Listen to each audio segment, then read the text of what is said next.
Hello दोस्तों, dictation start होगी 3 second बाद।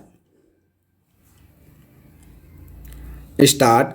अध्यक्ष महोदय, प्रारंभिक दौर के भारतीय राष्ट्रवादी नेताओं का विश्वास था कि राजनीतिक मुक्ति के लिए सीधे संघर्ष का कार्यक्रम इतिहास की कार्यसूची में अभी नहीं था। स्टॉप।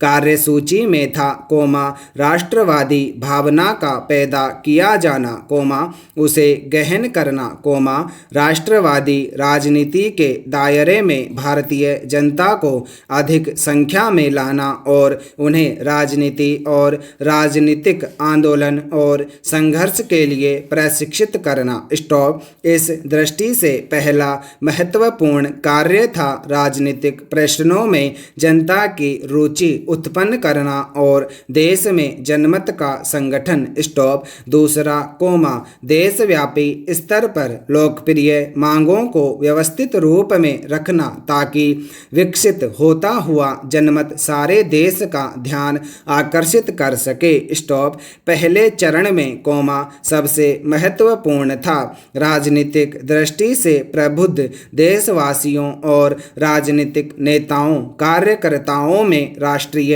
एकता की भावना का जागरण। स्टॉप। प्रारंभिक दौर के राष्ट्रवादी इस तथ्य के प्रति पूर्णतया सतर्क थे कि भारत निर्माण की प्रक्रिया में भारतीय राष्ट्रीयता धीरे धीरे अस्तित्व में आ रही थी, अतः यह मानकर नहीं चला जा सकता था कि इसकी सिद्धि हो गई है। राजनीतिक नेताओं को क्षेत्र, जाति और धर्म के पूर्वाग्रहों से मुक्त होकर राष्ट्रीय एकता की भावना को गहराने और विकसित करने का काम निरंतर और अनिवार्य रूप में करना ही था। उदाहरण के लिए, भारतीय राष्ट्रीय कांग्रेस ने आशा की कि वह देश के विभिन्न भागों के सक्रिय राष्ट्रवादियों के बीच मित्रता के संबंधों को प्रगाढ़ करने की दिशा में एक छोटी सी शुरुआत करेगी। प्रारंभिक दौर के राष्ट्रवादियों ने अपनी आर्थिक और राजनीतिक मांगों को इस दृष्टि से तैयार किया था ताकि वे भारतीय जनता को एक समान आर्थिक और राजनीतिक कार्यक्रम के आधार पर संगठनबद्ध कर सकें। पैरा। संभवतया प्रारंभिक दौर के राष्ट्रवादियों को सबसे महत्वपूर्ण राजनीतिक काम उनका साम्राज्यवाद का आर्थिक विवेचन था। उन्होंने उस वक्त के आर्थिक शोषण के तीनों रूपों यानी व्यापार, उद्योग और वित्त पर नजर रखी। वे अच्छी तरह समझ गए कि ब्रिटेन के आर्थिक साम्राज्यवाद के पीछे सार दृष्टि भारतीय अर्थव्यवस्था को ब्रितानी अर्थव्यवस्था के अधीन रखना है। उन्होंने औपनिवेशिक अर्थव्यवस्था के मूलभूत लक्षणों को विकसित करने के ब्रितानी प्रयत्न का जोरदार विरोध किया। उन्होंने उपनिवेशवादी ढांचे पर खड़ी सरकार की प्राय सभी आर्थिक नीतियों के विरोध में प्रभावशाली आंदोलन आयोजित किए। अलावा इसके, उन्होंने आर्थिक जीवन के प्रत्येक क्षेत्र में यह पैरवी की कि भारत पर ब्रिटेन की आर्थिक अधीनस्थता कम की जाए, यहाँ तक कि उसे समाप्त कर दिया जाए। इस दौर के राष्ट्रवादियों ने भारत की बढ़ती हुई गरीबी की चर्चा अपने लेखों और भाषणों में निरंतर की और उसे ब्रिटेन द्वारा भारत के आर्थिक शोषण से जोड़ा। दादा भाई नौरोजी ने इशारा किया कि भारतवासी मात्र परजीवी दास थे। वे अमेरिकी गुलामों से भी बदतर थे क्योंकि उनकी देखरेख उन अमेरिकी मालिकों द्वारा की जाती थी जिनकी वे संपत्ति थे। उन्होंने घोषणा की कि ब्रितानी शासन, पूरी तरह देश को नष्ट कर रहा है। पैरा। अध्यक्ष महोदय, इन राष्ट्रवादियों ने परंपरागत हस्तशिल्प उद्योग के विनाश और आधुनिक उद्योगों के विकास को बाधित करने वाली सरकार की आर्थिक नीतियों की निंदा की। स्टॉप। उनमें से अधिकतर ने भारत की रेलों, उद्योगों और चाय कॉफ़ी के बागानों में लगाए जाने के लिए बड़ी मात्रा में विदेशी पूंजी के आयात पर इस आधार पर विरोध किया कि उसकी वजह से भारतीय पूंजीपति दब जाएंगे, और साथ ही भारत की अर्थव्यवस्था पर, उसके शासन तंत्र पर ब्रिटेन की जकड़ और मजबूत होगी। स्टॉप। उन्हें यकीन था कि विदेशी पूंजी के निवेश ने न केवल वर्तमान बल्कि भावी पीढ़ियों के लिए भी एक गंभीर आर्थिक और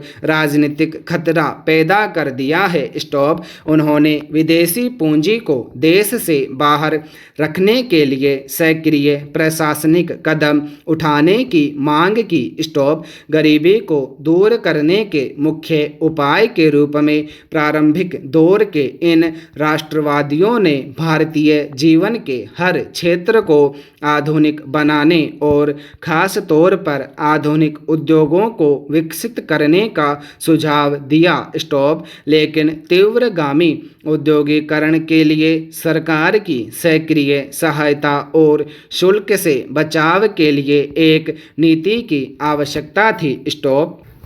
उन्होंने सरकार से आग्रह किया कि वह वित्तीय रियायतें देकर, सरकारी सहायता प्राप्त या सरकारी नियंत्रण में चलने वाले बैंकों से ऋण और जमानत दिलवाकर, तथा विदेशों से कर्ज प्राप्त करने और उसे देश में लगाने की व्यवस्था करके भारतीय उद्योग की सहायता करें। स्टॉप। क्योंकि भारतीय पूंजीपतियों में इस्पात और खान जैसे क्षेत्रों में प्रवेश कर सकने की बिल्कुल सामर्थ्य नहीं थी, लेकिन औद्योगिक विकास के लिए यह आवश्यक था, अतः सरकार अपनी पूंजी लगाकर उस क्षेत्र के उद्योग को बढ़ावा दे। स्टॉप।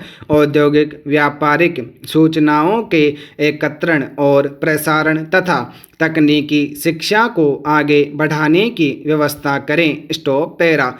भारतीय उद्योगों को बढ़ावा देने की दृष्टि से उन राष्ट्रवादियों ने माध्यम के रूप में स्वदेशी के विचार को भी प्रचारित किया। स्टॉप। सन 1877 के शाही दरबार में गणेश वासुदेव जोशी हाथ की बुनी विशुद्ध खादी की पोशाक में उपस्थित हुए थे। स्टॉप। सन 1896 में महाराष्ट्र में एक प्रभावशाली स्वदेशी आंदोलन आयोजित किया गया था, जिसमें छात्रों ने खुलेआम विदेशी कपड़ों की होली जलाई। स्टॉप। राष्ट्रवादियों ने सन 1875 से 1880 के बीच आयात पर शुल्क खत्म करने और सन 1894-96 में रुई पर आबकारी कर लगा देने के लिए विरोध अखिल भारतीय स्तर पर सशक्त आंदोलन चलाया। स्टॉप। इस आंदोलन ने पूरे देश में राष्ट्रीयता की भावना को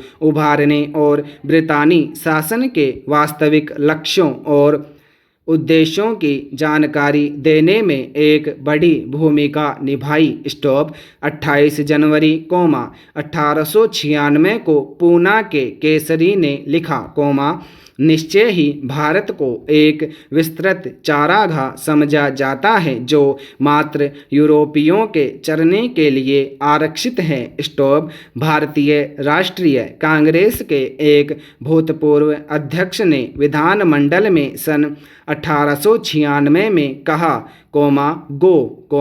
भारत ब्रितानी सत्ता की शक्तिशाली बाहों में, विदेशी खतरे से सुरक्षित है। स्टॉप।